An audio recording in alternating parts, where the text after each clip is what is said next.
Star Krishna నటించిన విశ్వనాథ నాయకుడు ఈ సినిమాకి కొన్ని ప్రత్యేకతలు ఉన్నాయి. అది అభిమానులు ఎంతమంది గుర్తించారో లేదో నాకు తెలియదు కానీ కొంత ఆసక్తికరంగా కూడా ఉంటుంది. ఈ సినిమా కృష్ణకి 250వ సినిమా. ఇది అందరికీ తెలిసిన విషయమే. ఇందులో హీరోయిన్గా జయప్రద నటించారు. జయప్రద రాజ్యసభ మెంబర్గా ఎలక్ట్ అయ్యి ఎంపీ అయ్యారు. ఇది కూడా అందరికీ తెలిసిందే కాబట్టి ఆవిడ ఎంపీ. కృష్ణ 1989 సంవత్సరంలో ఏలూరు నుంచి ఎంపీ అయ్యారు. ఇది అందరికీ తెలిసిందే కాబట్టి కృష్ణ కూడా ఎంపీ అయ్యారు. ఈ సినిమాకి డైరెక్ట్ చేసినటువంటి దాసరి నారాయణరావు రాజ్యసభకి ఎలక్ట్ అయ్యి ఆయన కూడా ఎంపీ అయ్యారు. తర్వాత కేంద్ర మంత్రిగా కూడా పనిచేశారు. తర్వాత ఈ సినిమాలో శ్రీకృష్ణదేవరాయలుగా చేసినటువంటి రెబల్ స్టార్ కృష్ణరాజు ఆయన కూడా ఎంపీగా పనిచేశారు. ఎంపీగా పనిచేయడమే కాదు, ఆయన కేంద్ర మంత్రిగా కూడా పనిచేశారు. ఇది కూడా ఒక అరుదైనటువంటి రికార్డు కిందే మనం చెప్పుకోవచ్చు. మరి ఇందులో నాగమ్మ నాయకుడిగా నటించినటువంటి శివాజీ గణేశన్.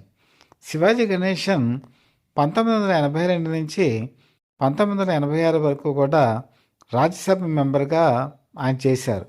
కాబట్టి ఆయన కూడా ఎంపీనే. కాబట్టి ఈ సినిమాలో ఆయన కూడా ఒక ఎంపీ కింద ఉన్నారన్నమాట. తర్వాత ఈ సినిమాలో శివాజీ గణేషన్కి డబ్బింగ్ చెప్పినటువంటి వ్యక్తి ఎవరు? కొంగర జగ్గయ్య గారు. జగ్గయ్య గారు కూడా ఆయన ఒంగోలు నుంచి ఎంపీగా పోటీ చేసి గెలిపొందారు. సినిమా నుంచి ఒక రాజకీయంగా వెళ్ళినటువంటి మొట్టమొదటి చలనచిత్ర నటుడు ఎవరంటే జగ్గయ్య గారే. కాబట్టి ఆయన కూడా ఎంపీనే. సో ఆ విధంగా ఆయన ఎంపీగా చేయటం జరిగింది. ఈ సినిమాలో సుమలత ఉన్నారు. సుమలత మీకు తెలుసు, ఆవిడ కూడా కర్ణాటక నుంచి ఇండిపెండెంట్గా పోటీ చేసి ఎంపీ అయ్యారు. ఆ విధంగా ఆవిడ కూడా ఎంపీగా పనిచేశారు.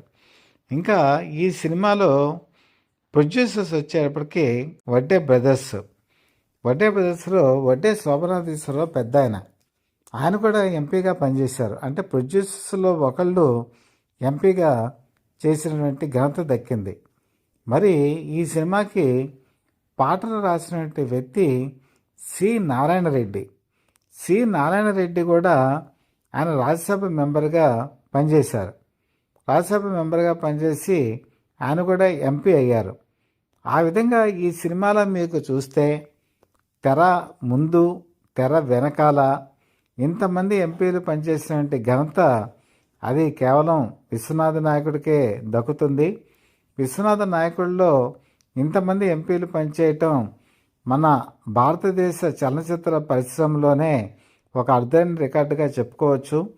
చాలామంది బహుశా ఇది నోటీస్ చేయకపోయి ఉండొచ్చు, కానీ ఈ ఘనత మాత్రం విశ్వనాథ నాయకుడికి దక్కింది.